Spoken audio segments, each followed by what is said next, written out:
chords. No, not these chords.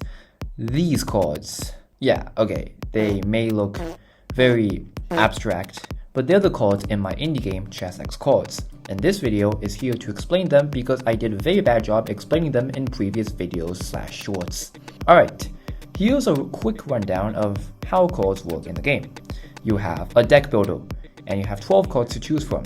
A deck in this game consists of 4 to 8 chords, and you can select and deselect chords by clicking on them, like so. With right click, you can view the chord's description, and this tells you the name of the chord and what the chord does. Offensive chords usually have some sort of movement or capturing buff, while defensive chords are typically associated with field effects and passive buffs. Once you select 4 to 8 chords, you can click the now red confirm button, and the deck will automatically save. In the game, each player starts with 4 chords in their hand, and those 4 chords are randomly chosen from the deck. You can select a chord while moving a piece. The chord will activate its effect if applicable. If the effect is applicable, the chord will be discarded, and the effect will take action. However, if you use a rook-specific chord on a bishop move, for example, the chord will not be used. When you have an empty slot in your hand, you can use a turn to draw a new chord. Again, that chord is randomly chosen from the deck. One last thing.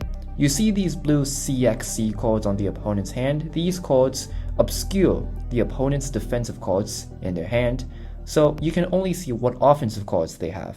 Now onto the individual chords, and starting off we have Passant.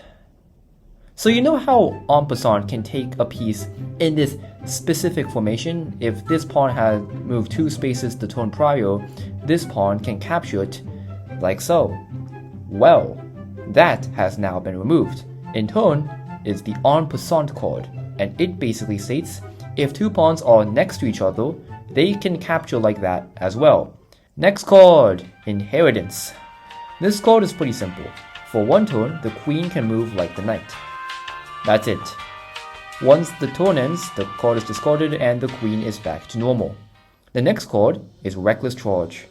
Reckless Charge is perhaps the most broken chord in the game right now, although I still need to conduct further testing. Basically, it allows a rook or bishop to ignore the first piece it captures in its path. This allows one of 2 things. The rook or bishop can either capture 2 pieces at once, or they can capture a piece and move additional spaces. Notice how the queen cannot benefit from this card otherwise. Oh god. Alright, next is Teleport. You may be thinking, how is Teleport even remotely balanced in a board game where half the strategy, all the strategy probably, comes from positioning your pieces? Well, there's a caveat, of course. You can only teleport to your half of the board. In other words, the 4 rows closest to you. Also, the queen can't teleport, because of course she can't, that's too broken. And the king can't teleport.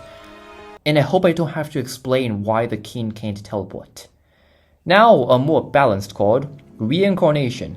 So this chord's logic requires a bit of explanation. This chord only works on bishops. Bishops are religious. Some religions believe in reincarnation. That's kind of the whole point. Basically, when a bishop move is made while playing this chord, the bishop gains this blue glow.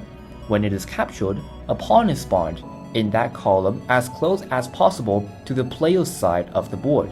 However, this piece is by far both the most glitchiest and the most uncertain. What if the entire column is full? Does the pawn just not spawn? Or what if it spawns 1 space away from promoting? Well, that's not good. Honestly, I'm still trying to figure out all these details. But for now, I'll just dub this the Reincarnation Paradox and move on so future me can fix this hot pile of garbage. Our final chord in the first row is Long Jump, which is a knight exclusive chord. It's pretty simple. For 1 turn, it trades its L-shaped movement to a 3-space jump in any of the cardinal directions. Honestly, this might be the most underwhelming card in the game, maybe only bested by Passant, so I might buff it in the future. Second row, and our first card is Lockdown. This is kind of just like that COVID lockdown that haunted many people years back. For 4 turns, no piece can be captured, under any circumstance. Yeah, it's pretty self-explanatory. However, the next card isn't so easy to understand. Reinforced Armor. This is a pawn-specific card, and basically, it gives the pawn this shield effect. With this effect active, any piece trying to take it will fail. The turn counter updates, and the pawn loses its shield. The only situation that a shielded pawn can be captured right away is with a rook or bishop using the Reckless Charge card, in which case that armor disintegrates under the brutal force of a piece charging with Reckless Abandon. Moving onwards, we got Rocking Landmine, one of the most conceptually horrifying concepts in the game. When this card is used, the piece that is moved effectively becomes an explosive. You'll start seeing this effect. When this piece is captured, every piece within the 3x3 area, including the piece that captured it, is blown up. This piece is extremely dangerous when coupled with the Reckless Charge piece, as it can effectively dive bomb into the back rank and blow up valuable pieces, possibly winning the game on the spot if it positioned correctly. Yeah, I probably need to nerf that at some point. But we're making a video here, so next is Restraining Order. Oh god, why did I name it that? This is another card with a field effect. When a player plays this card, the opponent's queen cannot be captured, nor can it move. The only exception is if it is blown up by a landmine, since an ankle monitor probably doesn't do much against a miniature explosive. 2 more cards to go, and we got one of the most wonkiest cards, Ability Morph, or just Morph. Now, here's how Morph works. Assume you have a rook, but you want that rook to be a bishop. Well, simply play this card while making a bishop move with your rook.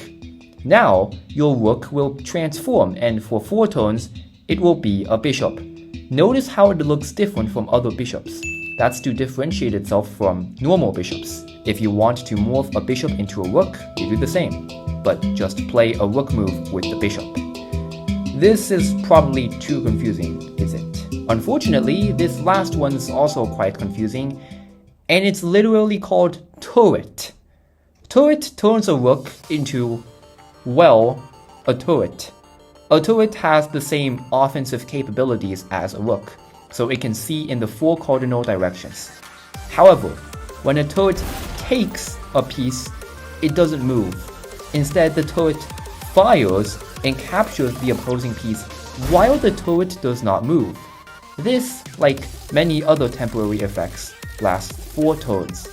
During this time, a turret move cannot be used alongside Reckless Charge, since a turret can't move. So, yeah, that's all of my cards in the game right now. If you want to see me, I don't know, maybe balance a few of the cards, maybe add a few more of these cards, subscribe, maybe.